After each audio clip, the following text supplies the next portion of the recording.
Welcome to tutorial number 5 of the basic iOS app programming series. And in this episode, we're going to start working with a table view. Now, until you kind of start developing iOS apps, you soon realize that most popular apps in some way or another implement a table view. And yeah, it's a really kind of popular component. It's really important as well. So we're basically going to create a new view, create a button to go to that view, then implement a basic table view with a list that shows data. So let's get straight into it and get going. So I'm using the code that we used in the previous tutorial. Once again, it's all on GitHub. So if you fire that up and then go to the main storyboard, which is just here. So click on the main storyboard and go to the home view controller, which is this one here. So now we'll just go to the component library and find a button. Let's say go to table view. We're not going to bother doing any constraints for the minute. Let's just leave it there. So let's then create a new view controller. If I click out of this, then click here and drag it in. Cool. Then, like we did previously, we have to create a class for that in code. So let's go to new file, new Swift file, and then let's call it table, let's call it DataTableView controller, and then let's create. Remember last time we need to import, something's going on with my computer and it's not liking that at all. Okay, it's back now. We need to import UIKit because the view controller is a UI element.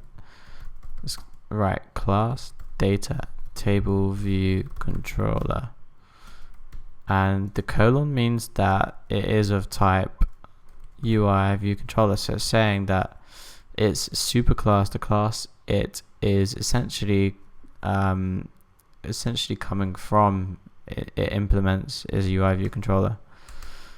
And then we have some basic functions that we tend to use in every view controller. So let's go override func view did load, and then always we need the super dot view did load, and that's how to create a basic view controller again. I mean, we've brushed over this in a previous episode, but it's always good to see it again. We then copy the name of the view controller we just created, and we can set the custom class for the view controller. So once again, just this sidebar here, and then a custom class.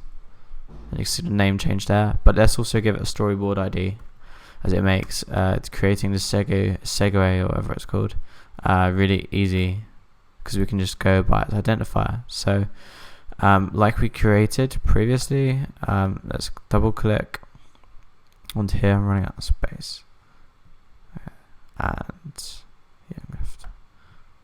Let's control click from the view controller we want to come from to the view controller we want to go to. So let's go. So there's a control click and drag from home view controller to DataTableView controller, and then we set the segue as show detail, and then we click on it and we go to this little attribute inspector marker thing, and we type in identifier the same. Oh no, we don't do that. We can just call it DataTableView segue. Okay, cool. Then we're just we're gonna make it click through really quick. So we're going to go to our button like we did in the previous episodes. We're going to drag it in and create an action. And let's call it DataTableView button pressed. And then we're going to say that's all okay. So we can connect, and then like previously, self referring to the home view controller dot perform segue with identifier, and then we use the identifier we just set, which I copied. So we want this as a string, so double speech mark and a double speech mark to close, then tab to get to the sender, and the sender is self. The sender is the home view controller. Cool. I think we should build that quickly just to make sure it runs okay. So if everything's gone to plan, it should click through to an empty view controller. Or at least the build succeeded, which is always good news. When it eventually runs, we should see the pump. Okay, so go to table view, and there we go. So it's clicking through okay. Now we can start implementing the table view. So let's hide this and get a bit more space in the screen. Okay, so let's go down to our DataTableView controller, and let's go to the components library and type in table, and you can see table view here. That's the one that we want. So I'm just going to drag that in here. I'm going to try and align it kind of well to start with.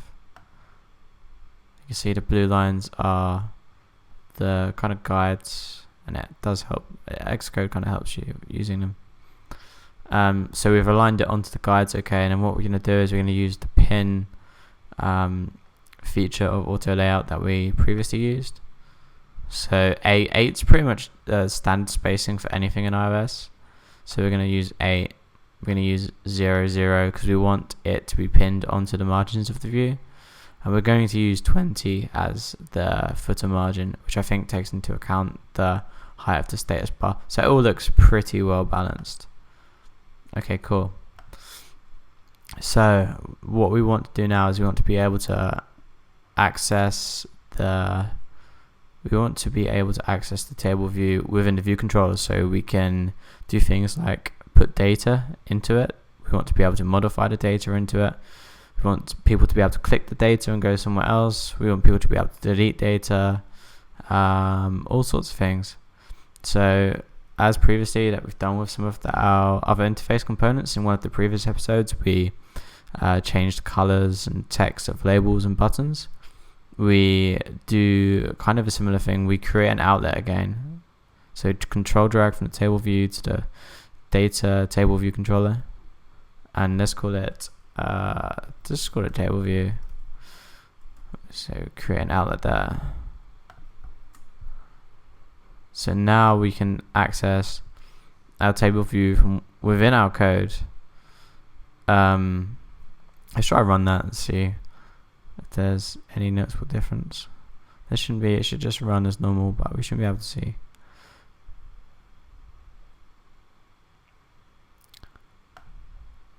And then we can see the table view, and we can drag it and scroll it, but obviously there's no data. So let's go about adding some really basic data. What we're going to do here is we're going to use the Swift array, and we're going to populate the table view rows, the title of the row with, for each row, it'll use one string from the array. So let's go about and let's call it let cat names equals. So we use let because this array is not going to change at any time. It's immutable. It cannot be changed. And we're going to say Daisy Catty Muck Cat Ginger Cat and Salem, if that's how you spell it. Once again, we use the double quotation mark to indicate that it's a string, and we have 1, 2, 3, 4 items. So now we need to go about getting them into our table view, and there's a few functions that there's one function that we'll use to do that, but there's a few things we need to implement before we can do that. So up here where we've specified the superclass, which is basically the UIView controller is what this is, but we're subclassing it as a DataTableView controller. So this is what we call a superclass. It's the parent, and this is a subclass. It's a custom, so we can basically take the UIView controller and do things differently with it. We don't want to just use a straight up UIView controller. But what we're going to do now is we're going to implement some of the TableView protocols to basically say we can do TableView things in our view controller.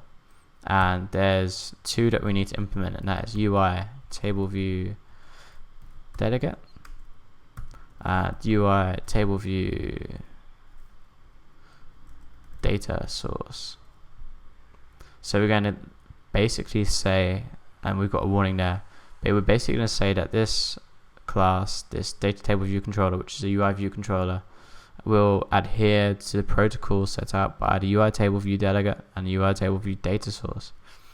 So basically, say what this basically does is it allows us to have some control over our table view, and we say that we're going to do that by putting those protocols there.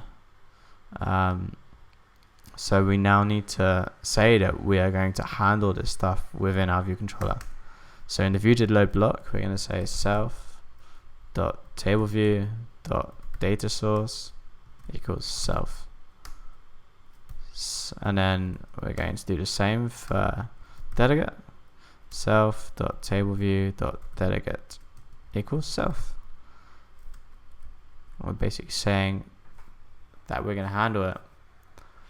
But we've still got the red warning, and it's going to say that we do not conform to the protocol, which is correct, because to conform to the data source and the UITableView delegate protocols, we need to implement a few methods. Well, we need to override them. Let's do that now. So let's go override func table view number of rows in sections. So this is the function that basically tells the table view how many rows it should have, and then we can autocomplete that. We basically just have to return an integer. No, we don't need to override here, do we? It's pretty simple, because this arrow basically means that it needs a return statement, and the type of what is returning needs to be an integer. So we've got we've got 4 cat names here. Some people, if you're new to programming, maybe just be like, oh, return 4. But what we can do is we can just go self.catnames.count, and you can see if we go back there, .count, it returns type. It's an int, which is what we need to return. Okay, cool. So what that does is that basically says the amount of rows that are in the table view are the amount of rows that are in our array, which is our cat name array. Yeah, so it's going to set the correct amount of rows as to how much data you have, and we can try that later on. We can enter different amounts of data, and we'll see it populate correctly. So now we need to go about actually creating the cells, and we do that via another method. We do func table view, and then we go first. So where is it? Self row index path, which is self row index path. So that's basically saying at this index, what is the cell? What cell is going to be here? What's going to be here? So for each row, it's going to say, I'm going to need to create a cell. Create me a cell. So we can see again that we've got the arrow saying that the return type's a UITableView cell, and what it's giving us to use here is our table view and our index path. And now the index path contains the row number. Then what we can do is we could say let title equals self.catNames. Then we can access the array using the bracket notation. We can say index path dot row.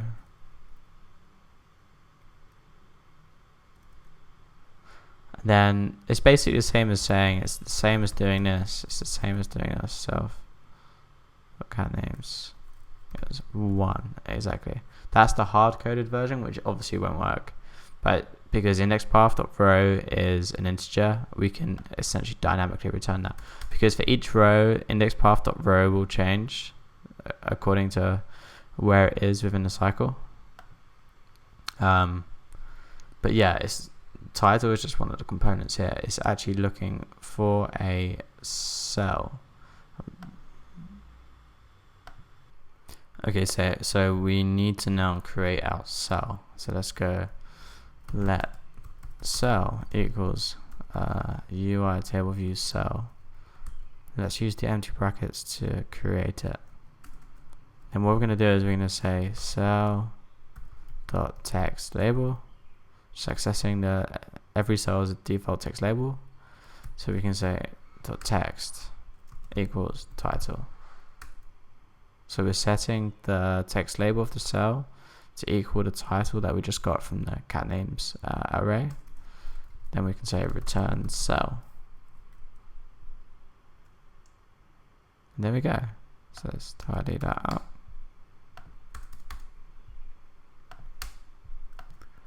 And let's press run, see what happens.